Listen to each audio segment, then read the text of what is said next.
Assalamualaikum and welcome to the class number 11 of Revit MEP।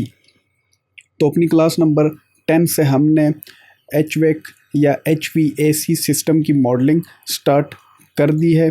ये screen के ऊपर हमने पिछली क्लास में कुछ मॉडलिंग की थी HVAC की, जिसमें हमने फ्रैंको यूनिट प्लेस किया था, ठीक है। फिर डक्ट्स लगाए थे जिसने Franco unit and air diffusers या एयर टर्मिनल्स को कनेक्ट किया था। एयर टर्मिनल्स हमारे पास दो किस्म के थे। अगर मैं आपको यहाँ से दिखाऊं तो सप्लाई डिफ्यूज़र या सप्लाई एयर टर्मिनल, और दूसरे टाइप के थे हमारे पास रिटर्न एयर टर्मिनल या रिटर्न एयर डिफ्यूज़र।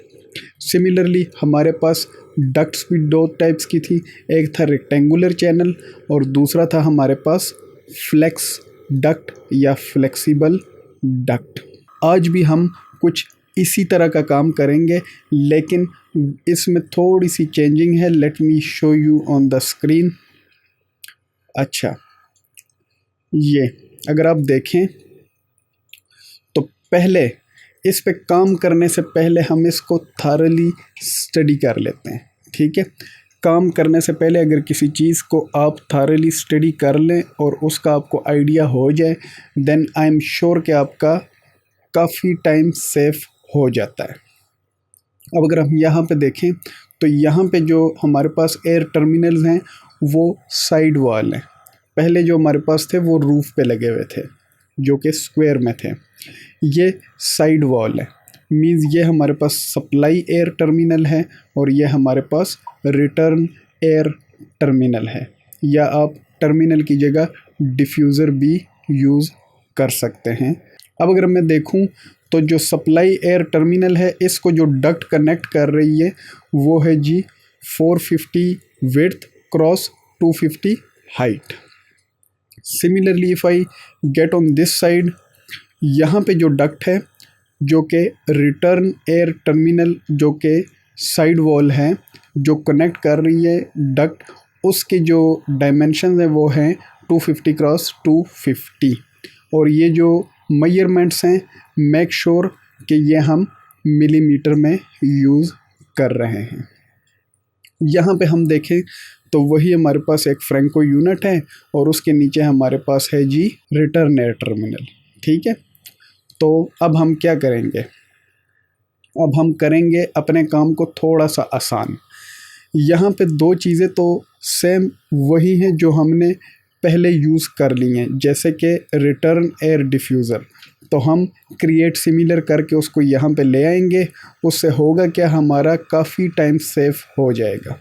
जैसे कि मैं जाता हूँ यहाँ पे, ये हमारे पास रिटर्न एयर डिफ्यूज़र है, इसको मैंने सेलेक्ट किया और इस पर मैं प्रेस करता हूँ कीबोर्ड से CS, मींस क्रिएट सिमिलर। उससे हमें फ़ायदा क्या, फ़ायदा हमें ये होगा कि अगर मैं यही टर्मिनल लेता सिस्टम से जाके, तो वहाँ पे मुझे अपनी एलिवेशंस और अपना लेवल और वो सारा कुछ दोबारा से सिलेक्ट करना पड़ता। तो इसलिए मैंने ये उठा लिया। अब अगर मैं देखूँ, ये मैंने सेलेक्ट किया, तो अगर आप यहाँ पे देखें left side of the screen, तो यहाँ पे आपको उसने लेवल ऑटोमेटिकली ले लिया और जो एलिवेशन फ्रॉम लेवल है 3600 वो भी उसने वही यूज़ किया जो कि हमें रिक्वायर्ड था। अब मैं लेता हूँ फ्रैंको यूनिट, तो फ्रैंको यूनिट भी मैं इस पे क्लिक करता हूँ CS and there we go. यहाँ पे मैं ला के इसको प्लेस कर देता हूँ, ठीक है। ये हमारे पास आ गया फ्रैंको यूनिट। अब अगर आप देखें तो ये है जी हमारे पास सप्लाई एयर टर्मिनल।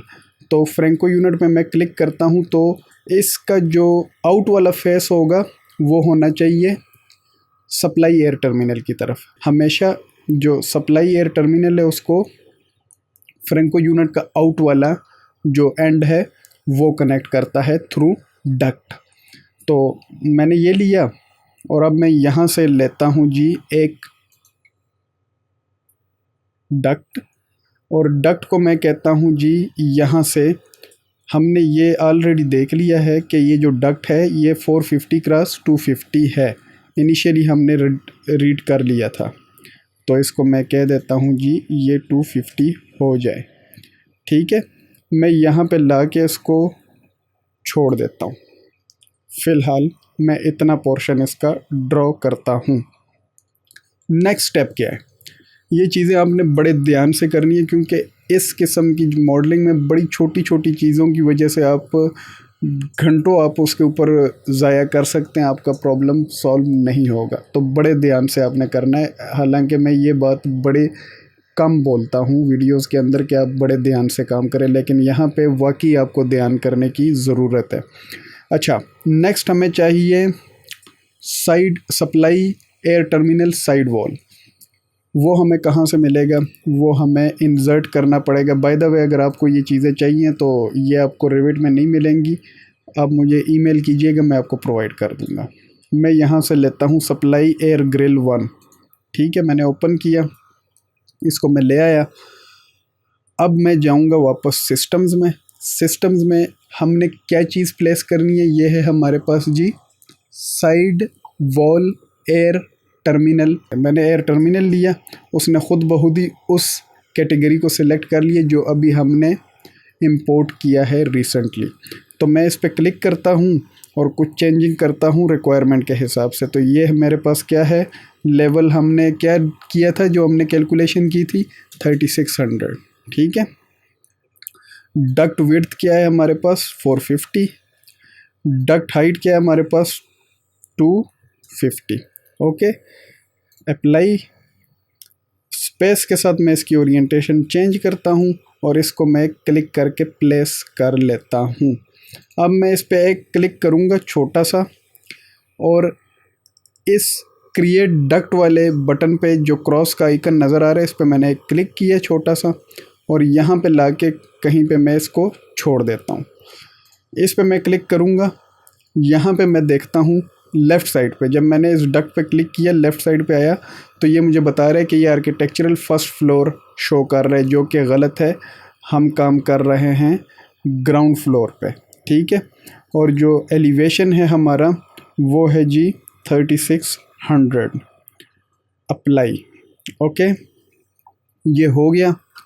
अब मैं इसको क्लिक करता हूँ वापस से, और इसको मैं कनेक्ट कर देता हूँ कुछ इस तरीके से। अब मुझे जो यहाँ पे डक्ट एसेसरी चाहिए, क्योंकि इसके नीचे वॉल है, या ये वॉल के अंदर से डक्ट मूव हो रही, DA, या यहाँ से इस आइकन पे क्लिक करूँगा और यहाँ पे आके उसको प्लेस कर दूँगा। बस मुझे करना क्या पड़ेगा कि जो मेरे पास जो है डक्ट एसेसरी, उसको मैं एक बार सेलेक्ट करके यहाँ से उसका लेवल वगैरह जो भी साइज़ है डक्ट का, ठीक है, 450 250, ओके, ये तो ठीक है। अब ये हो गया। अब ये सिस्टम ठीक से कनेक्टेड है आपस में कि नहीं, ये बहुत बड़ा सवाल है। तो यहाँ तक अगर आपने चेक करना है कि सिस्टम आपस में कनेक्टेड है कि नहीं, तो आप सिस्टम के किसी भी पोर्शन पे अपने कर्सर को रखें, सिर्फ रखना है आपने। एक बार टैब प्रेस करें तो ये देख रहे हैं आप, इसने कुछ पोर्शन को सिस्टम के हाईलाइट कर दिया। मैं दोबारा प्रेस करता हूँ टैब, तो ये देखिए Franco unit duct accessory and side wall supply air terminal, इसने सब को सेलेक्ट कर लिया। मींस के the system is successfully connected with each other. मैं इस पर एक सिंगल क्लिक करता हूँ तो इसने एक ही क्लिक में सबको सेलेक्ट भी कर दिया। लेकिन यह सिस्टम यहाँ पे कंप्लीट नहीं होता, हमने यहाँ से इन वाली साइड पे एक क्लिक करना है, ठीक है। और मैं यहाँ थोड़ा सा इसको बाहर की जानिब ले आता हूँ। इस पर मैं क्लिक करता हूँ तो मैं क्या देखता हूँ कि मैंने इसको ग्राउंड फ्लोर पे रखना है, ठीक है। 3600 हमारा लेवल है, ओके। यहीं से मैं, ये भी बेसिकली हमारे पास एक डक्ट होती है, ठीक है। तो मैं CS प्रेस करता हूँ, CS प्रेस किया। यहाँ से मैं सबसे पहले ग्राउंड फ्लोर कर लेता हूँ, क्योंकि हम ग्राउंड फ्लोर पे काम कर रहे हैं। मिड एलिवेशन हमारा है 3600 mm, और डक्ट साइज़ हम ऊपर से चेंज करते हैं, जो कि है हमारे पास 250 क्रॉस 250। ठीक है, तो मैं यहाँ से सिलेक्शन स्टार्ट करता हूँ और यहाँ पे मैं इसको ले आता हूँ कुछ इस तरीके से। ठीक है, अब यहाँ पे आपने बड़ा ध्यान करना है। अगर आप देखें तो इसके बॉटम पे जो पहले से जो कैड में मार्किंग हुई है, ये थोड़ा सा उससे नीचे है, तो मैं सिंपल सिलेक्ट करता हूँ इसके किसी भी पोर्शन को और इसको थोड़ा सा ऊपर की तरफ मूव कर लेता हूँ, ताकि ये बिल्कुल अच्छे से इसके अंदर एडजस्ट हो जाए। वैसे ज़रूरत नहीं है इतनी भी करने की, लेकिन अगर आप कर लें, आपका काम नीट क्लीन लगे तो अच्छी बात है। अब मुझे चाहिए return air diffuser side wall. ठीक है, तो मैं दोबारा से जाऊंगा एयर टर्मिनल पे, मैं क्लिक करता हूँ। यहाँ अब मैं इस तरीके से कर लेता हूँ। पहले मैं इंसर्ट में गया, लोड फैमिली किया, अब मैंने टर्मिनल सेलेक्ट किया और लोड फैमिली कर रहा हूँ। ठीक है, तो मैं दो डिफरेंट तरीक़ों से आपको करके दिखा रहा हूँ। साइड वॉल वाली हमने लेनी है। ठीक है, यहाँ से हमने return air grille side wall 1 ये हमने सेलेक्ट कर ली and I have clicked on it. अब आप देखेंगे कि वो हमारे पास ऑटोमेटिकली आ जाएगा। ठीक है, ये हमारे पास आ गया। तो मैं क्या करूँगा, मैं इसको इस तरीके से इस ओरिएंटेशन में, ठीक है, ये एरो को और इन चीज़ों को आपने ध्यान से देखना है। अगर एरो दूसरी साइड पे तो फिर आपका सिस्टम कनेक्ट नहीं हो पाएगा। मैं इसको सेलेक्ट करके थोड़ा सा ड्रैग करके, ये आपको नज़र आ रही है ये इमेजिनरी लाइन, इसके जो डक्ट के बिल्कुल मिड से पास हो रही है, तो इसको उसकी और ये अलाइनमेंट में मैं ले आता हूँ और इसको मैं यहाँ पे छोड़ देता हूँ। अब मैं यहाँ लेफ़्ट साइड पे आता हूँ और देखता हूँ कि इसका जो लेवल है वो ग्राउंड फ्लोर है, लेकिन जो एलिवेशन है वो 1200 नहीं 3600 है। ठीक है, अप्लाई कर दिया मैंने। मैं यहीं से इसके आउट वाले पोर्शन पे एक छोटा सा जो है पोर्शन बार निकालता हूँ। ठीक है, ये मैंने निकाल लिया। अब इसी पोर्शन को मैंने सिलेक्ट करना है। बेसिकली ये पोर्शन नहीं, ये डक्ट है।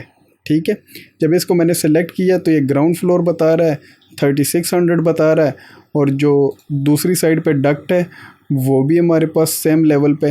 मींस जिन पार्ट्स को या जिन ऑब्जेक्ट्स को आपने कनेक्ट करना है, उनकी दो चीज़ों को देखना है। नंबर 1 उनके साइज़ को, नंबर 2 उनके एलिवेशन को और फ्लोर को। ठीक है, हो सकता है कि आपके पास एलिवेशन दोनों का 36 आ रहा हो, लेकिन फ्लोर गलत सेलेक्ट किया हो आपने, तो कुछ भी पॉसिबल होता है, तो आपने मेक श्योर करना है। अभी मैंने डक्ट को सेलेक्ट किया और इस ग्रीन वाले आइकन पे मैंने क्लिक करके मैं इसके करीब ले आया और इसके करीब मैंने इसको छोड़ दिया। अब जैसे ही मैंने छोड़ा तो इसने अपनी शेप खुद से चेंज कर ली। ठीक है, अब यहाँ पे हमें क्या चाहिए, ऑब्वियस सी बात है, डक्ट एसेसरी DA, और किस साइज़ की चाहिए, तो मैं पहले एलिवेशन सेट कर लेता हूँ, because I have told you this is really important while you are modelling 250 and the next parameter is also 250। Okay, मैं इसको वॉल के दरमियान में ये यहाँ पे प्लेस कर लेता हूँ। अच्छा, मैंने क्या बताया था आपको, जब सिस्टम सक्सेसफुली कनेक्ट होगा तो टैब के साथ वो तमाम सिस्टम को सिंगल टैब के साथ हाईलाइट करता जाएगा। तो मैं किसी भी पोर्शन पे अपने कर्सर को रख लेता हूँ। ये मेरे एक हाथ में रही है आपके सामने और मैं यहाँ से टैब प्रेस करता हूँ। ये आप देख रहे हैं, ये इसने तमाम पोर्शन सिलेक्ट कर लिए। अब मैं सिंगल क्लिक करूँगा एंड देयर वी गो। अब मैं यहाँ पे BX या इस आइकन पे जब क्लिक करूँगा तो ये मेरे पास आ जाएगा कुछ इस शेप के अंदर। एक व्यू है, 3D व्यू है, ठीक है। ये व्यू को हमने कस्टमाइज़ किया था अपनी पिछली वीडियो में बड़ी डिटेल के अंदर, so I am not going to talk about it any मोर।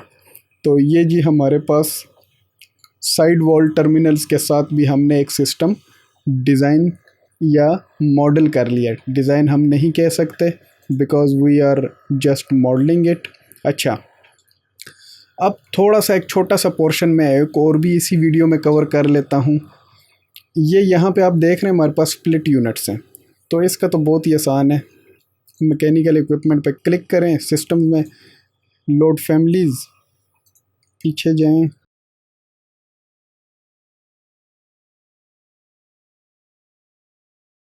ये मैकेनिकल फैमिली है हमारे पास, VRVI, ठीक है। ओपन, एलिवेशन बता दें इसको 3600 है जी।